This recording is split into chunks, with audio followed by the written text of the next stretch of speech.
아멘.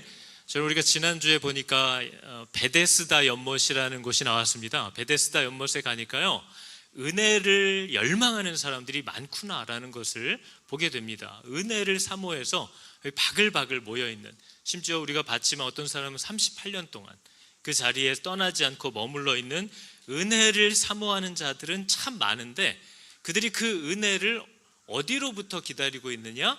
그 물이 동하는 어떤 특정한 순간, 혹은 그때의 나를 끄집어 데려다가 그 물에 넣어줄 어떤 사람, 그걸 평생에 바라보며 있는 거죠. 베데스다 연못은요, 성전 안이 아니에요. 양문이라고 하는, 제사로 드릴 양들이 지나가는 통로, 문, 그 바깥에 있는 곳이라 이 사람들이 은혜를 사모하고 있긴 하지만 성전 안으로는 안 들어갑니다. 그리고 성전 가까운 곳에서 그리스도가 아닌 다른 것들을 계속해서 바라보면서 살고 있었구나라는 것을 우리가 본 거죠. 그리고 나서 오늘 본문도 보니까 이렇게 예수님이 얘기합니다. 너희들이 보는 세례 요한은 켜서 비추이는 등불이라. 너희가 한때 그 빛에 즐거이 있기를 원하였거니와 내게는 요한의 증거보다 더 큰 증거가 있다. 이렇게 얘기를 해요. 등불이라는 건요, 뭔가를 드러내기 위해서 비추는 도구지 그걸 보라고 비추는 게 아닙니다. 그죠? 저희가 이렇게 프레시 같은 걸 갖고 있으면 뭔가를 제가 이렇게 딱 비춰드리면 이 프레시가 비추고 있는 저걸 보라고 비추고 있는 거지, 와, 저 불 좀 봐, LED인가? 하면서 이걸 쳐다보라고 비추고 있는 게 아니라는 거예요. 그런데 우리들의 신앙생활이, 심지어 하나님을 안다고 하는 사람들이, 성경을 제일 잘한다고 하는 사람들이 그런 모습을 갖고 있다라는 걸 얘기하는 거죠. 근데 그 사람들이 빛은 즐거워했대요. 요한이라는 빛에 머무는 건 너무 좋아했다는 거예요. 그러나 뭐예요? 그 빛이 비추는 것으로는 다가가지 않는다라는 얘기를 오늘 하고 있는 겁니다. 저는 이게 종교와 신앙의 차이라고 생각하는 거죠. 신앙은 하나님이 이렇게 보라고 비추고 있는 그 대상을 보고 그 대상을 향하여 나아가서 그 대상과의 관계를 맺기 시작하는 게 신앙이고요. 종교는 비추고 있는 이 빛을 보면서 날마다 전구도 닦고 건전지도 갈아주고, 야, 이 거치대를 이렇게 해놓으면 좀 더 수월하지 않을까? 온통 여기에만 관심이 있는 행위들, 저것을 보라고 비추고 있는 그 등불만 갈고 닦고 갈아 끼고 여기 올렸다 저기 올렸다 하고 있는 그 행위들, 그게 종교 행위인 거죠. 여러분, 좋은 설교를 다 좋아하시죠? 설교 좋다, 말씀 좋다, 그래서 유튜브로도 얼마나 많이들 찾아보십니까? 우리는 왜 좋은 설교를 이렇게 좋아할까요? 좋은 설교, 말씀이 너무 좋다. 그리고 우리가 아침마다 말씀을 읽으라 해서 이렇게 펴보긴 하지만 무슨 내용인지 하나도 모를 때는 너무 마음이 어렵지 않습니까? 이게 무슨 소용이나 있는 건가? 이게 무슨 의미가 있을까? 근데 가끔 가다가 말씀을 읽다 깨달아지거나, 혹은 마음에 찔림이 있거나, 혹은 말씀으로 큰 위로를 받거나, 그럼 우리는 되게 즐거워합니다. 그죠? 좋은 말씀, 나에게 뭔가 영향을 미치는 것 같은 말씀. 그런데 그 모든 말씀들이 정작 우리에게 말하고 있는 그 중심 내용 뭐예요? 너 그리스도께 나아가라. 너 그리스도께 나아가 너를 드려라. 너 그리스도, 그분을 신뢰하고 그분을 따라가라, 순종해라 라는 이 메시지에는 관심이 없고, 그냥 그것들을 얘기하고 있는 그 아우라와 그 느낌이 너무 좋다는 거예요. 야, 오늘은 마음이 좀 찔렸어. 하나님이 나를 보고 계시나 봐. 글쎄, 그냥 내가 딱 그거 걱정하고 있고 그거 죄책감 갖고 있는데 그걸 콕 찌르시더라니까. 거기까지예요. 용하시다 이거잖아요. 참 용하시다, 그거를 보고 계시네, 여기를 좋아한다는 거죠. 이걸 우리가 종교 생활이라고 합니다. 그래서 오늘 말씀이 뭐라고 얘기를 해요? 너희가 성경에서 영생을 얻는 줄 생각하고 성경을 연구한대요. 그런데 이 성경이 곧 내게 대하여 증언하는 거래요. 영생을 얻는 줄로 생각하고 성경을 연구하는데, 성경은 저와 여러분에게 영생을 주는 게 아닙니다. 여러분, 우리가 말씀을 매일 보고 말씀을 이렇게 듣고 있잖아요.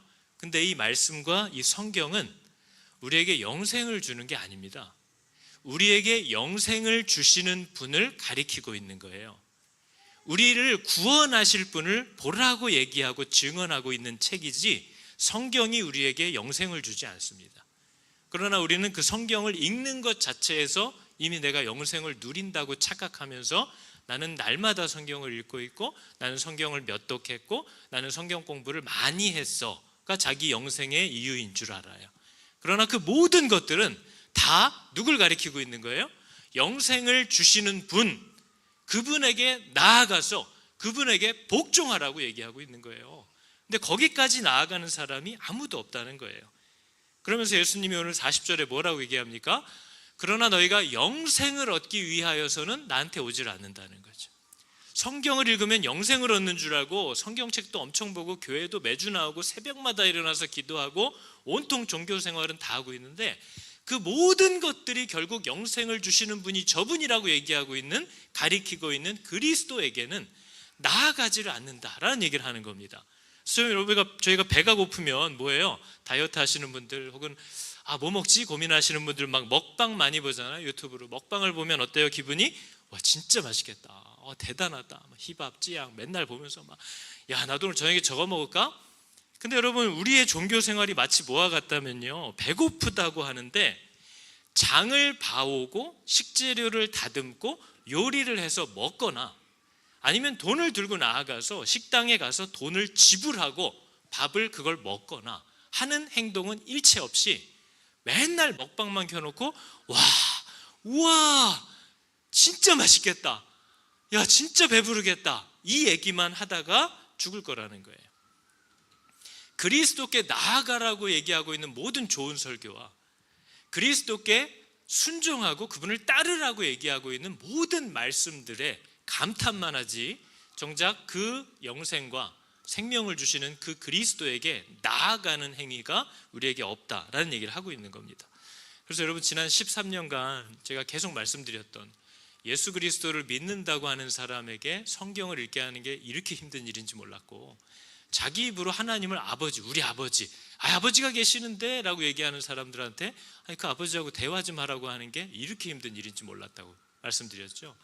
근데 지난 13년간 우리가 말씀 앞으로 나아가야 한다는 것과, 말씀은 그냥 글자가 아니라 살아계신 하나님이시고 하나님이 우리와 소통하는 통로이고 실제 우리의 삶에 역사하는 능력이라는 것을 계속해서 얘기해 왔잖아요.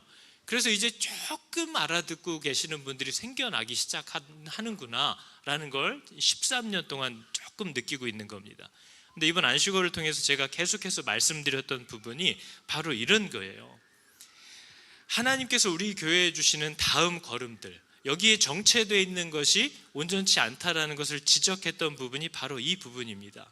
내가 말씀 앞에 섰다면, 말씀이 들린다면, 좋은 말씀이라고 기뻐한다면 그 말씀 앞에 나아가 서는 게 진짜 유익하고 필요하구나라고 여겨진다면 그 말씀이 저와 여러분에게 계속 가리키고 있고 증언하고 있고 명령하고 있는 너 그리스도께 나아가서 그분을 따라라 하는 명령에 반응을 하셔야 된다는 거예요.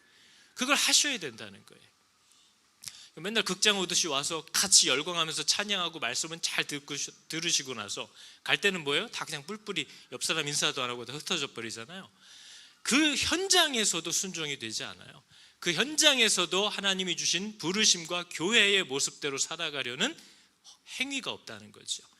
이러한 것은 앞으로 아무리 더 좋은 말씀을 들으시고 아무리 이제 성경을 아침마다 눈이 펴지면 그냥 손이 자동으로 성경을 잡는 역사가 일어나더라도 아무 의미가 없고, 이렇게 성경에 능통하지만 또 누구보다도 종교적으로 대단한 사람이지만 그리스도를 알지도 못하고 오히려 그분을 밀어내는 사람들로밖에는 잘할 수가 없다는 겁니다. 저는 우리 교회가, 하나님은 이 교회들이 그렇게 자라가기를 전혀 원치 않으신다라는 것을 우리에게 얘기하고 있다는 거죠. 그래서 여러분 보세요. 교회가 왜 존재해야 될까? 저는 이제 그걸 계속 생각하는 겁니다. 교회가 왜 꼭 있어야 되느냐? 교회가 왜 꼭 또 생겨야 되느냐? 교회가 있다면 뭘 해야 하는 것이냐? 거기에 저희들은 답을 해야 되는 거죠. 물론 다양한 것들을 얘기할 수 있지만 제가 집중하는 건 딱 두 가지밖에 없습니다. 교회가 여기 왜 있냐면요, 죽은 자들을 깨우라고 여기 있는 거예요. 죽은 자들을 불러서 죽어서 자기의 의지로 뭘 할 수도 없어요. 말씀을 들어봐야지. 이런 건 죽은 자가 할 수 있는 게 아닙니다. 생명은, 복음의 능력은 원하지도 않고 깨닫지도 못하고 기뻐할 수도 없는, 그걸 볼 수도 없는 사람들에게 하나님의 생명이 들어가는 일입니다. 그게 하나님이 교회들을 통해서 하시는 일이에요. 지금도 일어나는 일입니다. 지금도 내 아이에게 일어날 수 있어요. 지금도 내 남편에게 일어날 수 있어요. 우리 교회도 뭐예요? 남편 하나님 알지도 못하고 교회 데려가는 게 일이었던 남편들이 지금 더 뜨거워져서 아내들이 괜히 전도했다고 하고 있는 일이 일어날 만큼 자기에게 없었던, 자기가 생각지 못했던 생명이 들어가는 일이 교회를 통해서 일어나요. 죽은 영혼들을 깨우라고. 또 하나는 뭐예요? 깨어난 영혼들이 하나님을 모르는 세상에서 하나님을 따라 살게 하는 것, 그게 교회의 존재 목적입니다. 근데 우리는 어떤 일을 하고 있는 거예요? 두 번째가 전혀 안 되고 있는 거죠. 우리끼리 만나서 말씀 좋다, 요즘 매일 성경을 꾸준히 읽으니까 뭔가 죄책감에서 벗어나는 것 같고 기분도 좋고, 오늘 하루에 무슨 일이 있었는데 마침 말씀이 또 딱 그 얘기를 해주니까 왠지 흐뭇하고 잘하고 있는 것 같고, 그러나 그 말씀이 나에게 뭘 명령하고 있는지에 대한 건 성경을 보면서도 못 듣고 있다는 거예요. 그게 지금 율법학자들이 예수님한테 계속 혼나는 겁니다. 너희들은 율법의 선생이라고 하는데 그 율법이 말하는 내가 와 있는데 나를 모른다는 거죠. 그 말은 허투루 읽었다는 거예요. 제대로 읽지 못했다는 거예요. 뭘 얘기하려는지를 모르고 있다는 거죠. 그래서 여러분, 우리 교회가 집중해야 될 건 사실이 두 가지입니다. 죽은 자들을 깨우는 성령의 역사가 일어나는 예배가 있어야 하고, 깨어난 자들은 뭘 해야겠어요? 여러분 말할 수 없는 은혜로 깨어난 사람은 뭘 해야 할까요? 저희들이 잊어버리고 있는 거죠. 제가 오늘 서리집사 신청하면서 이 단어만 써놨습니다. 예수 그리스도를 만나 갚을 수 없는 은혜를 받으신 여러분, 그분의 몸된 교회를 위하여 여러분을 드리시기 바랍니다. 이제는 그렇게 살라고 우리를 부르신 거예요. 그런데 여전히 예수를 만났다고 하면서도 내 계획, 내 절차, 내 원하는 것이 한가득이라서 그것과 조금이라도 안 맞고 그것과 불편하게 만들 것 같으면 따라갈 의지가 없어요. 그런 분들에게 늘 얘기하는 건, 예수를 믿었다라는 말이 무슨 뜻인지를 정말 알고 계십니까? 라는 걸 다시 얘기할 수밖에 없는 거죠. 그리스도를 믿는다는 건 내 삶의 요 정도는 하나님께 드리겠다는 게 아니에요. 그분이 내 인생의 목적이라는 걸 알았고, 저분을 따라가는 게 내가 세운 그 어떤 계획도 이루지 못할, 내가 진짜 원하는 삶의 의미와 행복을 나와 내 가족들에게 가져다 주는 것이라는 걸 믿게 되고 알게 되어서 그분만 따라 살겠다라는 이 결론이 자발적으로 원해서 나오기 시작한 사람들을 예수 믿는 사람이라고 얘기를 적어도 성경은 하고 있습니다.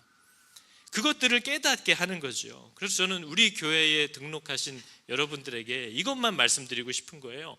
이걸 꼭 기억하셨으면 좋겠어요. 우리 안에는요, 크게 보면 두 부류의 사람이 있습니다. 이거는 수준이 아니에요. 그건 우리의 능력으로 되는 게 아니니까요. 그 두 부류가 뭐예요? 내가 교회인 줄을 알았어요. 나에게 머리가 있다는 사실을 깨달았어요. 그리고 그것을 기뻐하게 됐어요. 그래서 내가 교회인 줄을 깨닫고 그 머리를 따라 살기를 원하게 된 성도들이 이 안에 있습니다. 그리고 우리 가운데는 아직 그게 뭔지를 모르겠어요. 도대체 믿는다는 게 뭔지, 기도는 뭔지, 도대체 교회라는 것이 뭐 하는 것인지 아직 모르겠어요. 우리 좀 들었는데 믿어지지 않아요. 그건 우리의 의지로 되는 게 아니잖아요. 받아들여지지 않아요. 그런데 하나님의 은혜로 이 시간을 구별하여서 말씀 앞에 나오고 있는 분들이 이 안에 계셔요. 이 두 부류예요.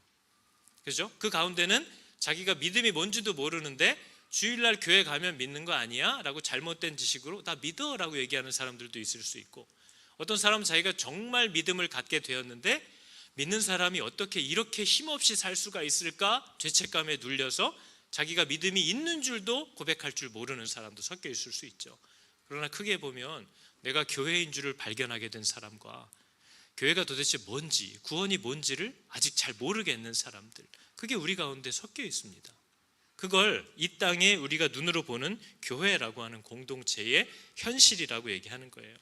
그래서 우리 교회에 등록해 계신 분들에게 제가 늘 부탁하는 건 이겁니다. 믿는 게 도대체 뭔가, 성도로 산다는 건 도대체 어떻게 살라고 하는 건가 아직 모르겠고, 알고 싶으신 분들은 부디 시간과 뜻을 정하셔서 이 자리로 마음을 활짝 열고 나오세요. 그것만 한번 하세요.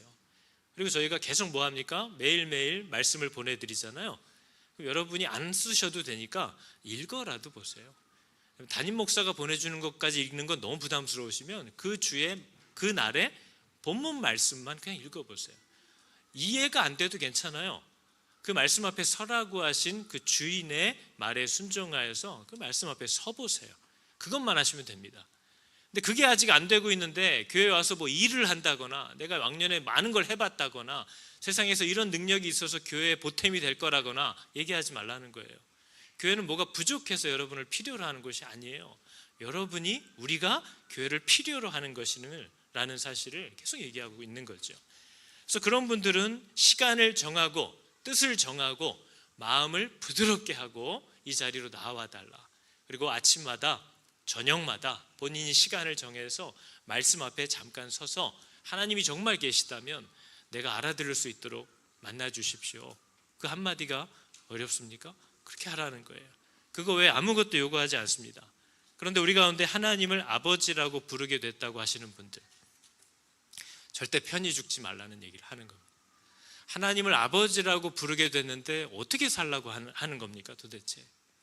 그리스도를 위하여, 죽어있는 자들을 위하여, 또 이 믿음의 경주를 하고 있는 형제 자매들을 위하여, 또 이 일들을 함께하고 있는 교회 공동체를 위하여 여러분을 드리라고 계속해서 부르고 있는 겁니다. 그러나 너무나 힘이 없이 늘 물러나 있는 성도들의 모습이 안타까운 거죠. 그리스도를 만나셨다면, 그분을 아버지로 부르게 됐다면, 나 이제 그분을 따라 살기를 원하는 사람, 이 은혜가 내게 주어졌다라고 느껴진다면 받은 은사를 따라서 섬기는 이 사역에 동참하시라고 계속 여러분을 부르는 겁니다. 그래서 오늘도 주중에 여러분들에게 서리집사 신청서 그걸 보내드릴 거예요. 뭐예요? 그리스도를 위하여 그분을 따라 사는 삶을 가정과 세상에서 저는 살아가겠습니다. 서약하시라는 거고, 그 싸움을 싸우다가 이 공동체로 돌아왔을 때 우리가 섬기고 돌아봐야 할 형제 자매들을 돌보는 그 일을 내가 할 수 있는 만큼 함께 힘을 보태서 섬기겠습니다. 그 서약을 하는 거예요. 그것으로 계속해서 부릅니다. 우리는 매년 부르죠. 나아온 사람들만을 일을 맡기는 겁니다. 그 사람들이 자원하여서 하기를 저희가 원하기 때문에요. 그래서 여러분, 저희는 이제 교회 공동체가 자꾸 저희 교회 오시면 우리 교회는 뭐 안 해요? 이런 거 안 해요? 저런 거 없어요? 저 교회는 저런 거 하던데? 그럴 수 있죠. 근데 여러분, 저희는 처음 부르심부터 얘기했지만 하나님이 우리 교회에 명하신 방향성에 방해가 되거나 나쁜 일은 아니지만 그 가장 본질적인 명령을 지키는 것에 시간을 빼앗기게 되거나 그러면 가능한 한 안 하려고 한다라는 것을 계속해서 얘기합니다. 그래서 저희가 애쓰는 건요, 이 공예배에 꼭 시간을 내서 함께 오시라는 거예요.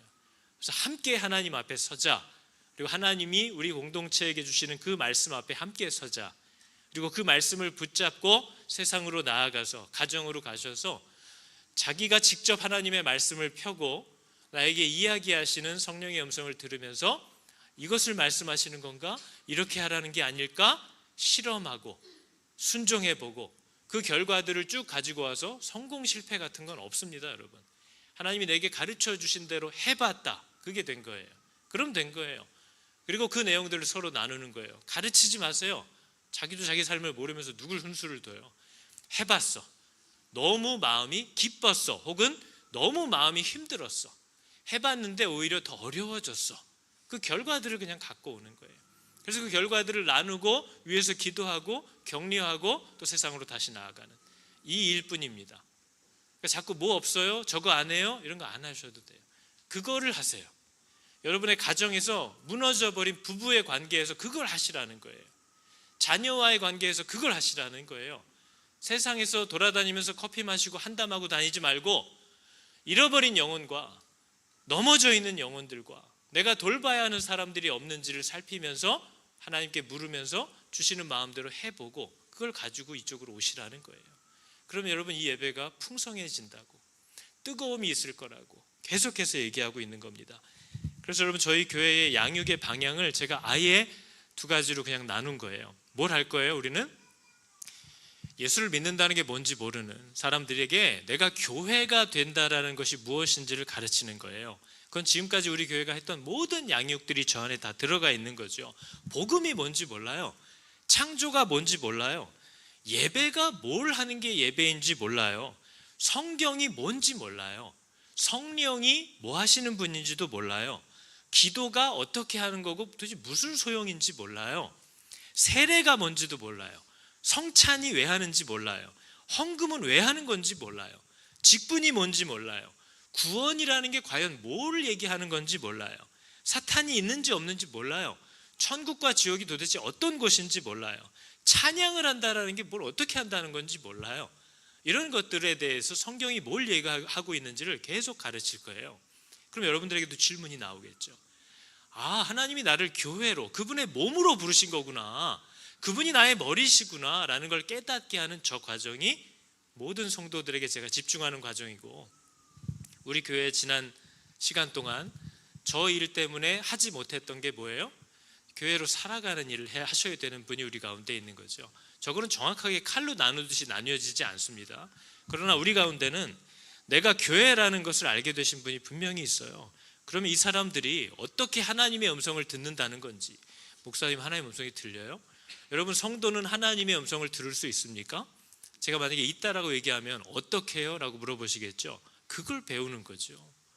어떻게 우리는 말씀을 통해서, 기도를 통해서, 상황을 통해서 하나님이 어떤 분이신지를 아는 지식을 통해서 그때그때 나에게 주시는 하나님의 심정을 내가 들을 수 있을까? 그리고 그걸 들어야만 내 삶의 현장에서 그걸 따라 순종해 보려고 할 텐데, 하나님이 때로 침묵하시는 의도는 뭔가? 여러 가지 것들에 대한 걸 배우면서 이미 교회가 되신 분들은, 예수를 믿으신 분들은 교회로 세상에서 살아가는 것을 함께 훈련할 필요가 있습니다. 그리고 그 결과들을 갖고 와서 서로 나누는 거죠. 서로 보고하는 거예요. 그리고 그것들에 대한 기도 부탁과 지원할 수 있는 게 무엇인지, 그게 교회 안에서 이제 해야 되는 일들인 거죠. 그리고 저는 가능하면 다음 세대 아이들, 여러분, 제 마음의 가장 큰 짐입니다. 지금도 저 밑에서 아이들, 제가 아까 내려갔더니 강도사님이 막 열광을 하면서 의자를 새롭게 놓는 법을 찾아냈어요. 한 5개 더 넣은 것 같아요. 무슨 의미냐 하는 거예요. 저 애들 한 3, 40명 앉아야 되는데 지금 교사까지 70명이 들어가서 콩나물처럼 앉아있는데 다 모르시잖아요. 교회가 다음 세대를 저렇게 계속 예배하게 할 수가 없어요. 그리고 제가 생각하는 건 장소를 계속 찾고 있죠. 그러나 제가 걱정하는 건 다음 세대의 예배라는 것이 그냥 주일날 어른들 올 때, 부모 와서 예배 드릴 때 걔네들도 우리 비슷하게 저 밑에서 앉혀놓고 찬양하라고 하고 눈 감으라고 하고 말씀 들으니까 조용히 하라고 하고 그러다 돌려보내면 이 불신자들이 자기가 운전면허를 땄을 때 교회에 남아있겠느냐, 저는 이것에 대해서 굉장히 회의적입니다. 저 아이들은 지금 알파코스 같은 걸 해야 되는 애들이에요. 예배를 드리는 예배자인 것처럼 저기서 저렇게 행동을 하게끔 두는 것이 온전치 않다라는 마음이 제 안에 굉장히 큰 부담입니다. 그래서 저는 저희 교회가 뭔가를 이제 시도하려고 할 때 여러분이 니네 오늘 예배 안 드렸어? 이런 걸로 바리새인처럼 아이들을 정죄하고, 너 오늘 기도 안 했단 말이야? 암송을 안 했단 말이야? 큐티 했는지 안 했는지 선생님들이 검사 안 했단 말이야? 불신자들을 이렇게 쳐내지 마세요. 저는 저희 아이들도 저 아이들이 컸을 때 교회에 남아있을지 모릅니다. 저 아이들이 그걸 선택해야 되는 날이 올 거예요. 그럴 때 이 아이들이 하나님이 누구신지, 그분이 나를 위해 뭘 하셨는지, 그런 것들을 정말 배우고 알게 되어서 자기가 교회가 되기를 원하는 아이들로 여기 있기를 원하는 거지, 우리 예배 드릴 때 비슷하게 저기서 흉내내라고 하는 것을 원하는 게 아니에요. 그래서 우리 뭘 해야겠어요? 다음 세대 교회, 실험실처럼 운영하려고 지금 생각을 하는 거죠. 저는 교사들이 와가지고 공과 시간에 한 15분 전도사님한테 이렇게 받아가지고 대충 인도하는 사람을 원하는 게 아니고요, 그리스도를 따라 자기의 예배를 드리면서 살려고 하는 사람들, 그 사람이면 충분합니다. 그 사람들에게 아이들을 어떻게 주중에 그 아이들이 말씀 앞에서 이 말씀이 무슨 뜻이고 그게 내 삶과 무슨 관계고 내가 이 말씀 앞에서 뭘 해볼 수 있고 하는 것들을 자기들끼리 능동적으로 지시받는 존재가 아니라 고민을 해보고 내용들을 써보고 그것들을 가지고 실제 학교와 가정으로 가서 실험해보고 그 결과가 어땠는지 해보려고 했다가 엄마한테 욕을 더 먹었어.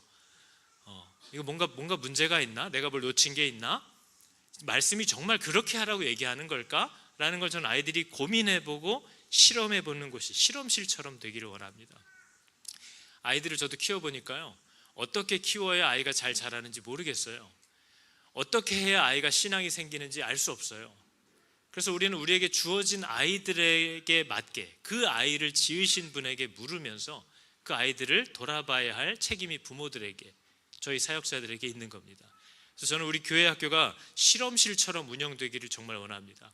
그래서 계속해서 저는 교사들과 만나서 아이들이 주일날 와서 예배드리고 돌아가는 게 아니라 이 아이들이 영적으로만이 아니라 성도라면 받은 바 육체적으로도 정서적으로도 자기의 몸을 어떻게 단련하고 어떻게 어떤 음식들을 좀 가리고 해야 되는지도 공동체적으로 또래들과 함께 생각해보고 토론해보고 뭔가를 만들어보고 그렇게 실험해보고 그 실험의 결과들과 느낌을 서로 나누게 해보고, 그리고 우리와 함께 찬양은 후에 애들은 아예 다른 데로 보내서 뭔가를 보고 오게 하거나 뭔가를 섬겨보고 오게 하거나 그렇게 해보고도 싶어요. 그럼 또 저한테 오셔가지고 목사님 애들이 예배를 안 드린다는 게 말이 되나요? 하고 저랑 싸울 거면 지금 싸우죠. 아예 차라리.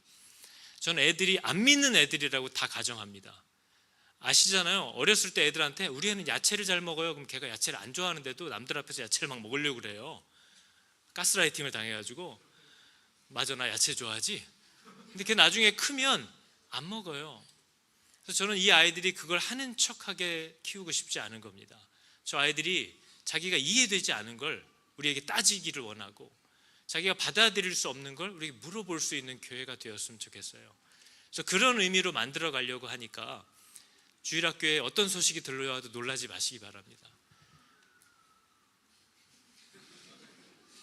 자, 잠재적 나의 이 대적들, 저 아이들을 전도하듯이 선교하듯이 해보려고 지금 마음을 갖고 있는 거죠. 그래서 여러분 예수를 믿으신 분 중에 다음 세대를 위한 또 이런 부담이 계신 분들은 제가 오늘 다음 주 한 주 동안 계속 부르고 찾아갈 거거든요. 나아오시기 바랍니다. 오세요. 그래서 그분들은 저랑 매주 같이 만나서 대화할 거예요. 그리고 실험해 볼 거예요. 다양하게 주중에도 어떻게 이걸 팔로우업 해줄지를 가르쳐 줄 거예요. 그래서 저희는 이런 말씀 앞에서 스스로 살아가고 그것들을 가지고 누군가를 먹이고 가르치는 일을 하는 이 교사들을 계속 훈련해서 그들이 장로가 되기를 원합니다. 장로들은 바로 말씀대로 살아가고 그 말씀으로 누군가를 먹일 수 있는 사람들이어야 하는 거예요. 그래서 여러분 이 부름이 있을 때에 다 나오시기 바랍니다. 우리가 교회 다니는 이유가 뭡니까? 성경 읽으시는 이유가 뭐예요? 오늘 예수님은 이렇게 얘기했거든요. 너희가 성경에서 영생을 얻는 줄 알고 성경을 연구한대요. 구원받으려고 오시는 분 혹시 계십니까? 우리와 우리 아이들도 다 구원받고 우리 가족 건강하고 행복하게 잘 살았으면 좋겠다. 그래서 교회를 나오시는 분, 그래서 성경을 좀 읽고 배워보려고 하시는 분. 근데 성경이 얘기하는 영생은요, 오래 사는 게 아니에요. 성경이 말하는 영생은 안 죽는 게 아닙니다. 성경이 말하는 영생의 의미는 하나님과의 관계를 회복하는 거예요. 그래서 예수님이 요한복음 17장에 보면 뭐라고 얘기합니까? 영생은 유일한 하나님과 그가 보내신 자 예수 그리스도를 아는 게 영생이라고 했어요. 저 안다라는 말은 배워서 지식적으로 안다는 말이 아니라 저 원어의 뜻은 여러분들이 많이 들어보셨겠지만 관계적이고 경험적이고 인격적인 소통으로 이루어지는 알미예요. 그래서 이것은 머리로 그냥 듣고 배우는 게 아닙니다. 그러니까 한마디로 예수님과의 관계를 회복하고 그분과 직접 연합을 이루기 시작하는 것. 그분이 내 머리가 되고 내가 그 몸이 되어서 그분과 연합이 이루어지는 걸 영생이라고 하는 거예요. 그러니까 그건 이루어지지 않는데 교회 다니는 이유는 죽었을 때 지옥은 가기 싫어서. 그럼 이거 한참 비껴가 있는 거죠. 그래서 천국의 문지기가 들어올 때 항상 물어보는 게 뭐라고 한 소설가가 썼냐면요, 너는 예수 그리스도로 인하여 말할 수 없는 기쁨을 느껴본 적이 있냐, 이걸 물어본대요. 교회는 열심히 다녔지만 예수님 때문에 기쁨을 느껴본 적이 있나? 그게 아니라면 그게 어떻게 구원일 수 있냐라고 하는 거예요. 구원은 보지 못한 바 예수 그리스도를 사랑하게 되는, 이해할 수 없는 변화입니다. 예수를 사랑하게 되는 게 구원이에요. 종교 행위로 얻는 게 아니에요. 그래서 이 부분을 오늘 예수님이 얘기하는 거잖아요. 나와 관계가 회복되는 거고 내가 너를 미치듯이 사랑하는 것처럼 너도 나를 그렇게 사랑하게 되는 게 영생이야. 그게 구원이야. 그게 바로 내가 너에게 주려는 거야. 근데 문제는 뭐예요? 너희가 영생을 얻기 위하여 나한테 오질 않는다는 거죠. 영생을 주시는 분이 누군지를 모른다는 거예요. 받아들이지 못하는 이유, 예수님이 뭐래요? 말씀이 네 속에 거하지 않는데요. 이유는 그가 보내신 이를 믿지 않기 때문이래요. 여기 거하지 않는다라는 말은요, 말씀이 내 안에 거하지 않는다는 말은 내가 말씀을 읽었는데 이해를 못한다거나 깨닫지 못한다는 말이 아니에요. 거하지 않는다는 것은 그분과의 인격적인 결합과 관계를 원치 않는다는 얘기예요. 우리 싫어하는 사람이 집에 오래 있는 거 싫잖아요. 그가 우리 집에 오래 거하는 거 싫잖아요. 말씀이 왜 내 안에 거하지 않냐면요, 나는 하나님과 연합하는 게 싫어요. 내 마음대로 못 사니까요. 내가 원하는 스타일이 아니에요. 나는 저렇게 비참하게 살고 싶지 않다라는 내 생각이 있어요. 그렇기 때문에 말씀이 내 안에 거하지 않는데요. 그러면서 뭐래요? 그가 보내신 이를 믿지 않았다, 이렇게 얘기를 하는데, 여러분, 하나님을 믿는다는 사람들이 하나님이 보내주신 방법이 예수 그리스도였거든요. 근데 그것을 믿지 않았대요. 받지 않았대요. 그 말은 입으로는 하나님을 믿는다고 하는데 그분의 방식을 받아들이지 않는다는 거예요. 입으로는 믿는데요. 그런데 그분이 나에게 명하시는 스타일이나 방식이 나의 생각과 다르면 받아들이지 않는다는 거예요. 그게 믿지 않는 거예요. 저희들이 어떻게 해요? 결혼의 의미가 뭐냐고 제가 주례하기 전부터 맨날 이제 결혼 양육 부부들 할 때마다 하나님이 왜 남자와 여자를 이렇게 분류해서 둘 다 하나님의 형상인데 왜 나누어 놓고 왜 다시 그분 안에서 한 몸을 이루라고 하는지와 왜 남자에게는 이런 모습을 보이라고 하고 왜 아내한테는 이런 모습을 보이라고 하는지가 그리스도와 교회에 대한 복음을 드러내야 하기 때문에 이것들을 이런 거 제가 얘기하잖아요. 그러면 목사님이니까 좋은 말씀 하시는 거겠지. 근데 이 둘의 생각은 뭐예요? 신혼집을 어디다 차리고 둘이 얼마를 벌어야 되고 애는 아직 신혼이니까 5년 후에 낳고, 그냥 온통 결혼의 목적이 그들이 원하는 게 있는 거지 하나님이 주신 건 너무 자기 방식이 아닌 거예요. 그걸 받아들이지 않는 거죠. 아이도요. 내가 아이를 하나를 낳든 안 낳든 하나님이 둘 낳으면 하나님이 키워줄 거야? 하나님이 아이를 왜 주시는지에 대한 것도 성경은 얘기하는데 내가 볼 때 내 방식이 아닌 거예요. 내 스타일 아니에요. 그러니까 믿지 않는다는 거죠. 하나님이 우리를 구원하신다. 유대인들 다 원했어요. 그런데 문제가 뭐예요? 이런 보잘것없는 사람을 보내서 이런 방식으로 하는 건 우리가 원하는 게 아니에요. 그러니까 저와 여러분들이 하나님을 다 믿는다고 살고 있잖아요. 기도도 하잖아요. 열심을 내잖아요. 근데 하나님이 우리에게 주시는 응답이 내가 원하는 게 아닐 때 우린 대부분 거절합니다. 그래서 그분이 내 안에 거하지 못하는 거예요. 그래서 내가 그를 믿지 않는다고 하나님이 얘기하시는 거죠. 그러니까 우리가 왜 이런 마음을 갖고 있을까? 도대체 우리의 관심은 그럼 어디에 있길래, 하나님이 아니라 우리 관심이 어디에 있길래 하나님을 믿지도 않고 따르지도 않는 상황에 처해 있는 거냐? 그랬더니 오늘 뭐라고 얘기를 해요? 예수님이 이 얘기를 합니다.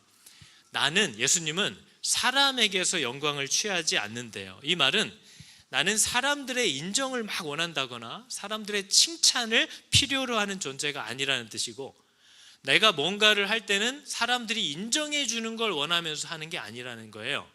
근데 문제는 우리는 다르대요. 우리는 뭐에 꽂혀 있는 사람들이냐면요, 너희는 서로 영광을 취한대요. 그리고 신기한 건 유일하신 하나님께로부터 오는 영광은 구하지 않는데요. 그러니까 어떻게 네가 날 믿을 수 있겠느냐, 지금 이렇게 얘기하신 거거든요. 이거 더 쉽게 알아들으시라고 얘기하면 이런 겁니다. 너희는 뭘 하든지 간에 서로 누군가에게 인정받고 잘 보이고 싶어하는 마음에 가득 차서 그 일을 한대요. 너희들은 다 그렇대요. 그런데 내가 인정해 주는 건 별로 구하지 않는데요. 저는 이게 진짜 저와 여러분의 문제라고 생각합니다. 하나님이 나를 인정해 주시는 거, 내가 뭘 하든지 이렇게 선택하고 결정하고 해가려고 하는 건 사람들이 때로 안 알아주고 오해를 하더라도 이게 하나님이 기뻐하신다고 생각이 되어서 나는 하나님의 기쁨이 되고 싶어서 하나님의 인정을 받고 싶어서 내가 만약에 뭔가를 하잖아요. 그럼 여러분, 우리는 절대 기쁨을 뺏기지 않습니다. 왜냐하면 내가 뭔가 하나님의 기쁨이 되고 싶어서 뭔가를 선택하고 결정하고 살아간다면 하나님은 모르지 않아요.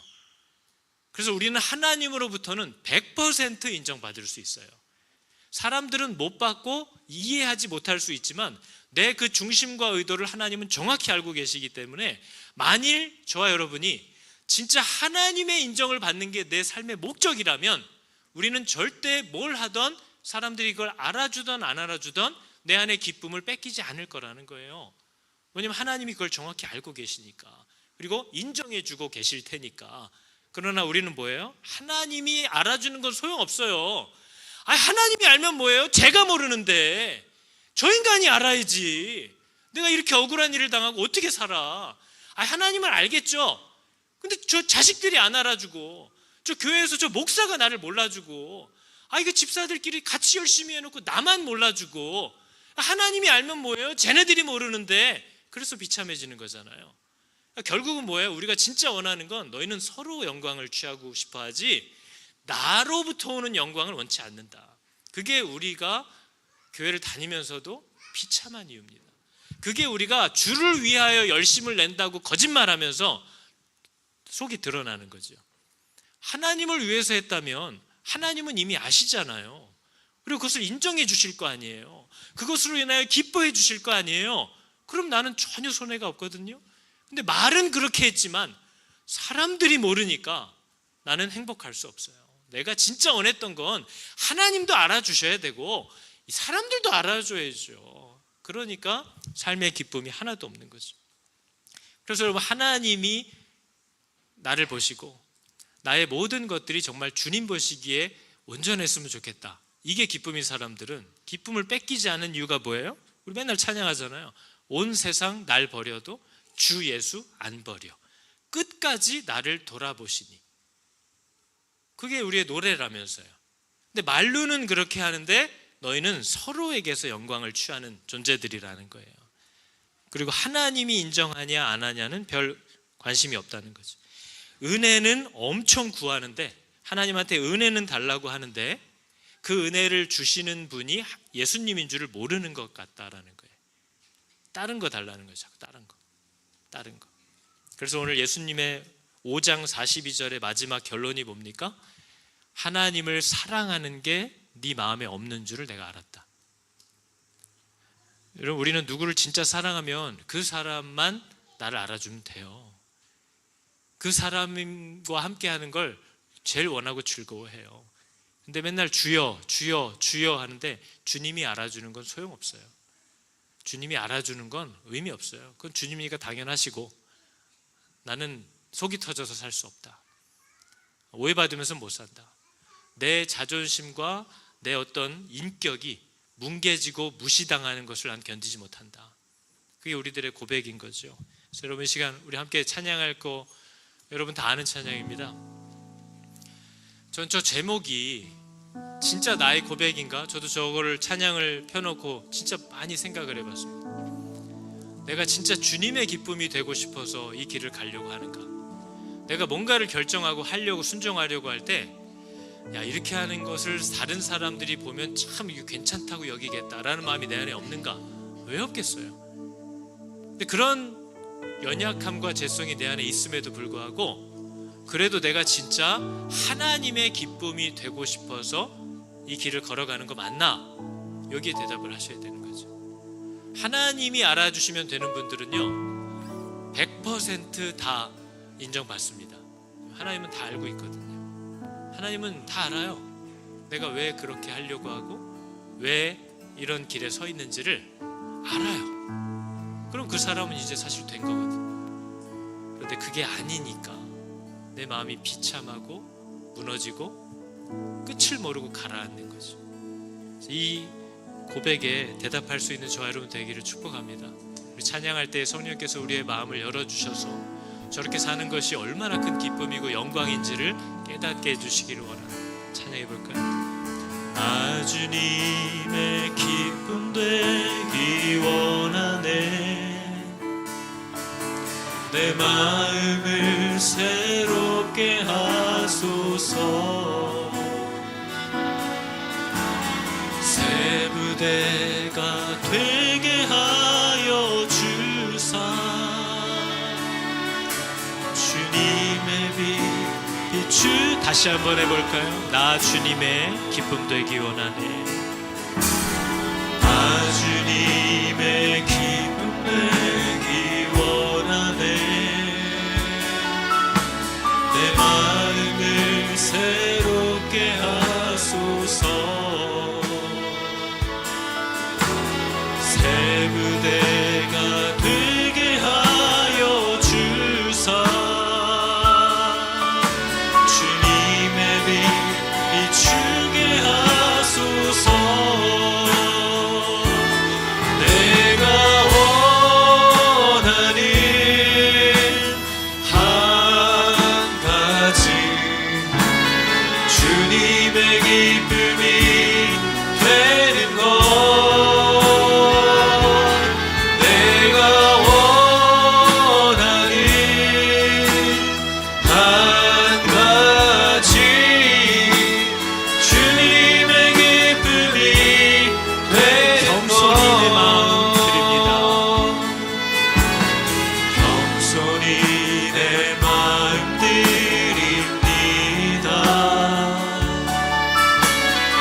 단 한 가지 내가 원하는 한 가지 주님의 기쁨이 되는 것 내가 원하는 한 가지 주님의 기쁨이 되는 것 하나님, 예수 그리스도를 만난 사람들마다 모든 것을 뒤로하고 주님을 쫓아가고 싶어할 만큼 말할 수 없는 감격과 기쁨에 사로잡혔는데 또 그리스도가 내 곁에 계신 줄을 알지 못하여 침울하게 걸어가다가 성령께서 그 심령을 조명하여 주셨을 때에 주님이 지금까지 나와 함께 살고 계셨구나를 깨닫고 또한 말할 수 없는 기쁨으로 자기를 드렸는데 하나님, 오늘날 복음을 알지 못하여 예수를 믿는다는 것을 오해하고 살아가는 사람들이 너무나 많고 복음을 부딪혀서 말할 수 없는 은혜를 받았음에도 여전히 세상과 다르지 않게 숨어서 물러나서 살아가는 정말 우리 연약하고 지쳐있는 성도들이 너무나도 많습니다. 예수 그리스도를 만나 갚을 수 없는 은혜 가운데 기쁨으로 세워진 우리 모든 성도, 교회들이 그분의 몸된 교회와 이 세상과 또 하나님이 내게 허락하신 가족을 위하여 자기를 드리기를 결단하는 그런 능력 있는 교회들이 이 땅에 계속해서 살아나게 하여 주시옵소서. 늘 우리의 삶을 기쁨 가운데 물질로도 시간으로도 마음으로도 늘 그리스도의 몸된 교회를 위하여 자기를 드리기를 기뻐하는 성도들을 주께서 돌아보시고 또 그들의 필요를 채워주시기를 부탁합니다. 하나님, 이 마지막 때에 우리로 하여금 지금까지 살아온 것처럼 또 더 살아갈 수 있을 줄로 알고 잠들었다가 말할 수 없는 두려움에 휩쓸려가는 자들이 되지 않고 깨어 주님과 함께 분연히 일어나 허락하신 자리들에서 교회로 살아가기를 힘쓰는 또한 그리스도의 몸된 교회를 위한 남은 고난을 자기 몸에 채우기를 기뻐하는 우리 모든 교우들 다 되게 하여 주시옵소서.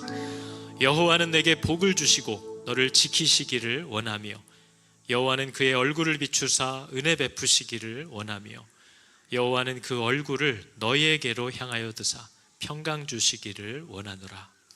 아멘.